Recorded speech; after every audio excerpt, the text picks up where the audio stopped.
Hello friends, welcome to ಬಂಗಿರಸ್ cooking channel.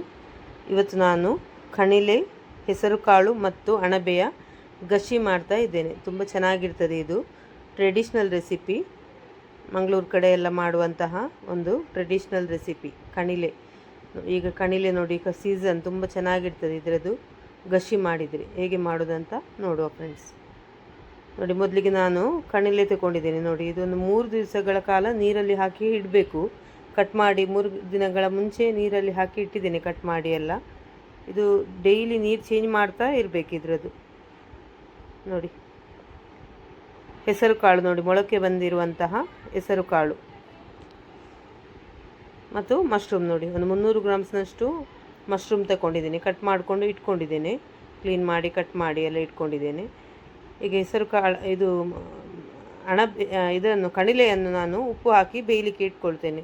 ಸ್ವಲ್ಪ ಅರಿಶಿನ ಪುಡಿ ಮತ್ತು ಉಪ್ಪು ಹಾಕ್ಕೊಂಡು ನೀರೆಷ್ಟು ಬೇಕು ನೋಡ್ಕೊಂಡು ಹಾಕಿ ಬೇಯಲಿಕ್ಕೆ ಇಟ್ಕೊಳ್ತೇನೆ. ಇದು ಬೇಯಲಿಕ್ಕೆ ತುಂಬ ಹೊತ್ತು ತಗೊಳ್ತದೆ. ನಿಮಗೆ ಕುಕ್ಕರ್ನಲ್ಲಿ ಕೂಡ ಇಡ್ಬೋದು, ಬೇಕಿದ್ರೆ ಕುಕ್ಕರ್ನಲ್ಲಿ ಕೂಡ ಬೇಯಿಸ್ಕೊಳ್ಬೋದು.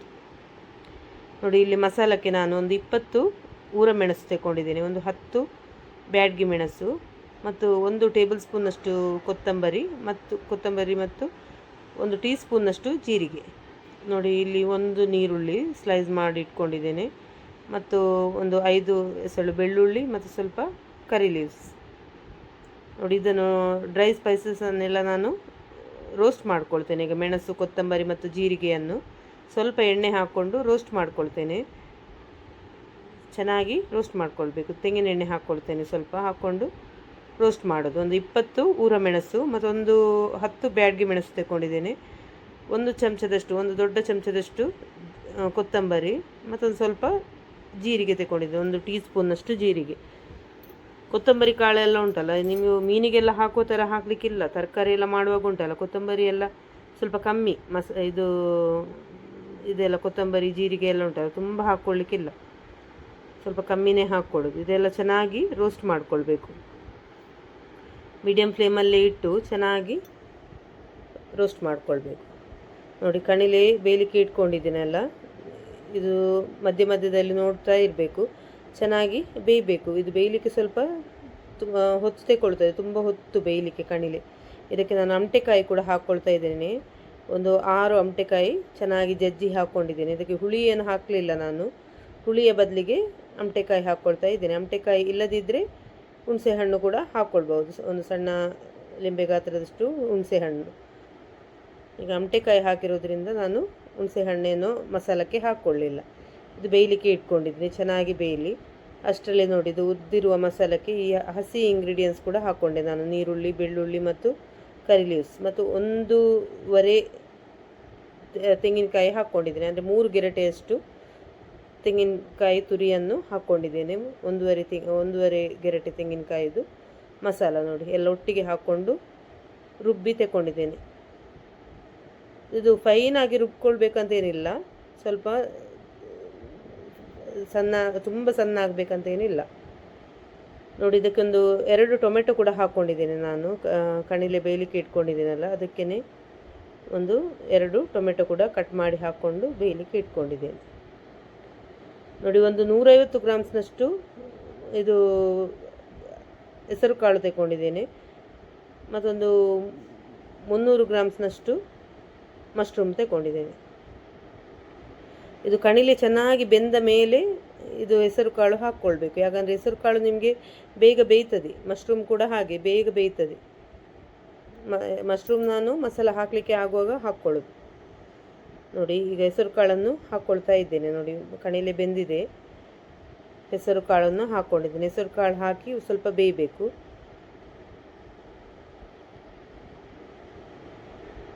ಕುಕ್ಕರ್ನಲ್ಲಿ ಇಟ್ಟರೆ ನಿಮಗೆ ರಪ್ಪ ಅಂತ ಬೇಯ್ತದೆ. ತುಂಬ ಕುಕ್ಕರ್ನಲ್ಲಿ ಕಣಿಲೆ ಉಂಟಲ್ಲ, ಬೇಯಿಸ್ಕೊಂಡ್ರೆ ರಪ್ಪ ಬೇಯ್ತದೆ. ಇಲ್ಲದಿದ್ದರೆ ಹೀಗೆ ಬೇಯಿಸೋದಾದರೆ ಸ್ವಲ್ಪ ಹೊತ್ತು ತಗೊಳ್ತದೆ ಬೇಯಲಿಕ್ಕೆ.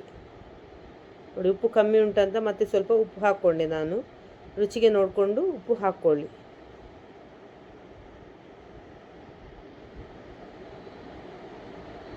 ನೋಡಿ, ಬೇಯಲಿ ಅಂತ ಮುಚ್ಚಿಡ್ತಾ ಇದ್ದೇನೆ. ನೋಡಿ, ಚೆನ್ನಾಗಿ ಬೆಂದಿದೆ. ನೋಡಿ,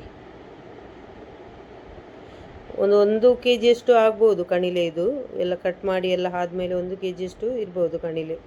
ಒಂದು 150 ಗ್ರಾಮ್ಸ್ನಷ್ಟು ಹೆಸರು ಕಾಳು ತಗೊಂಡಿದ್ದೇನೆ ನಾನು. ಮತ್ತೊಂದು 300 ಗ್ರಾಮ್ಸ್ನಷ್ಟು ಮಶ್ರೂಮ್ ಉಂಟು ಇದರಲ್ಲಿ. ನೋಡಿ ಮಶ್ರೂಮ್ ಹಾಕ್ಕೊಂಡಿದ್ದೇನೆ. ಚೆನ್ನಾಗಿ ಮಶ್ರೂಮ್ ಹಾಕ್ಕೊಂಡು ಮಿಕ್ಸ್ ಮಾಡ್ಕೊಳ್ತಾ ಇದ್ದೇನೆ. ಮಶ್ರೂಮ್ ಹಾಕಿದ ಮೇಲೆ ಉಂಟಲ್ಲ, ಒಟ್ಟಿಗೆ ಮಸಾಲ ಕೂಡ ಹಾಕ್ಕೊಳ್ಬೋದು. ತುಂಬ ಹೊತ್ತು ಬೇಕಂತ ಏನಿಲ್ಲ, ಯಾಕಂದರೆ ಮಶ್ರೂಮ್ ಉಂಟಲ್ಲ ತುಂಬ ಬೆಂದರೆ ನಿಮಗೆ ಮತ್ತು ಬೆಂದು ಹೋಗ್ತದದು. ಅದಕ್ಕಾಗಿ ತುಂಬ ಬೇಯಿಸ್ಕೊಳ್ಳಿಕ್ಕೇನಿಲ್ಲ. ಮಸಾಲೆ ಮತ್ತು ಮಶ್ರೂಮನ್ನು ಒಟ್ಟಿಗೆ ಹಾಕ್ಕೊಂಡು ಚೆನ್ನಾಗಿ ಮಿಕ್ಸ್ ಮಾಡಿಕೊಂಡು ಕುದಿಸ್ತೇನೆ ನಾನು. ಮಸಾಲ ಕೂಡ ಹಾಗೆ ನಿಮಗೆ ತುಂಬ ಸಣ್ಣ ಮಾಡಬೇಕಂತೇನಿಲ್ಲ. ಹದವಾಗಿ ಗಶಿಗೆ ಉಂಟಲ್ಲ, ತುಂಬ ನೈಸಾಗಿ ರುಬ್ಬಬೇಕಂತ ಏನಿಲ್ಲ. ಮಸಾಲ ತರಿ ಆದರೂ ಏನೂ ತೊಂದರೆ ಇಲ್ಲ. ತುಂಬ ಚೆನ್ನಾಗಿರ್ತದೆ ಇದು ಟ್ರೆಡಿಷ್ನಲ್ ರೆಸಿಪಿ. ಒಮ್ಮೆ ಟ್ರೈ ಮಾಡಿ ನೋಡಿ. ಮಶ್ರೂಮ್ ಎಲ್ಲ ಹಾಕಿ ಮಶ್ರೂಮು ಮತ್ತು ಕಣಿಲೆ ಎಲ್ಲ ಉಂಟಲ್ಲ ತುಂಬ ಒಳ್ಳೆಯದಾಗ್ತದೆ. ಚೆನ್ನಾಗಿ ಮಿಕ್ಸ್ ಮಾಡಿಕೊಂಡು ಮುಚ್ಚಿ ಇಟ್ಕೊಳ್ತೇನೆ ನಾನು. ಚೆನ್ನಾಗಿ ಒಂದು ಕುದಿ ಬಂದರೆ ಆಯ್ತಿನ್ನು. ನೋಡಿ ಕುದೀತಾ ಉಂಟು ನೋಡಿ. ಚೆನ್ನಾಗಿ ಒಂದು ಕುದಿ ಬಂದರೆ ಆಯ್ತು. ತುಂಬ ಬೇಯಿಸ್ಕೊಳ್ಬೇಡಿ, ಯಾಕಂದರೆ ನಿಮಗೆ ಮತ್ತು ಮಶ್ರೂಮ್ ಸಿಗೋದಿಲ್ಲ. ಅದಕ್ಕಾಗಿ ಮಶ್ರೂಮ್ ಬೇಗ ಬೆಂದು ಹೋಗ್ತದೆ. ಅದಕ್ಕಾಗಿ ಚೆನ್ನಾಗಿ ಒಳ್ಳೆ ಒಂದು ಕುದಿ ಬಂದರೆ ಸಾಕು. ನೋಡಿ ಈಗ ನಿಮಗೆ ನೀರಂತ ಅನ್ನಿಸ್ತದೆ ಇದು ಗ್ರೇವಿ. ಆದರೆ ಇದು ಹೆಸರು ಕಾಳೆಲ್ಲ ಹಾಕಿರೋದ್ರಿಂದ ತಣ್ಣಗಾಗುವಾಗ ಉಂಟಲ್ಲ ಗಸಿಯಾಗಿ ಬರ್ತದೆ, ಸ್ವಲ್ಪ ದಪ್ಪ ಆಗ್ತದೆ. ನೋಡಿ ಒಗ್ಗರಣೆ ಹಾಕ್ಕೊಳ್ತಾ ಇದ್ದೇನೆ. ಸಾಸಿವೆ ಮತ್ತು ಕರಿ ಲೀವ್ಸ್ ಮತ್ತು ಬೆಳ್ಳುಳ್ಳಿ ಮತ್ತು ಇದು ಒಣಮೆಣಸು ಹಾಕಿ ಒಗ್ಗರಣೆ ಮಾಡ್ಕೊಂಡಿದ್ದೇನೆ. ತೆಂಗಿನ ಎಣ್ಣೆಯಲ್ಲಿ ಒಗ್ಗರಣೆ ಮಾಡ್ಕೊಂಡಿದ್ದೇನೆ. ನೋಡಿ ಸೂಪರ್ ಆಗಿರುವಂತಹ ಕಣಿಲೆ ಪದಾರ್ಥ ರೆಡಿ ಆಯಿತು. ಕಣಿಲೆ ಮಶ್ರೂಮ್ ಮತ್ತು ಹೆಸರು ಕಾಳಿನ ಗಶಿ. ಒಮ್ಮೆ ಟ್ರೈ ಮಾಡಿ. ಈ ಥರ ತುಂಬ ಚೆನ್ನಾಗಿರ್ತದೆ ಫ್ರೆಂಡ್ಸ್. ವಿಡಿಯೋ ಇಷ್ಟ ಆದರೆ ವಿಡಿಯೋಗೊಂದು ಲೈಕ್ ಕೊಡೋದನ್ನು ಮರಿಬೇಡಿ ಫ್ರೆಂಡ್ಸ್. ನೋಡಿ ತುಂಬ ಸೂಪರಾಗಿ ಬಂದಿದೆ. ಟ್ರೈ ಮಾಡಿ. ಹೇಗೆ ಆಗಿದೆ ಅಂತ ಹೇಳಿ ನನಗೆ ಕಮೆಂಟ್ ಮೂಲಕ ತಿಳಿಸಿ ಫ್ರೆಂಡ್ಸ್. ನೋಡಿ ಈಗ ನೋಡಿ ಗಶಿಯಾಗಿ ಬಂದಿದೆ. ನೋಡಿ ಮಾಡಿದ ತಕ್ಷಣ ನಿಮಗೆ ಸ್ವಲ್ಪ ನೀರಂತ ಅನಿಸ್ತದೆ. ತಣ್ಣಗಾದ ಮೇಲೆ ಗಶಿಯಾಗಿ ಬರ್ತದೆ.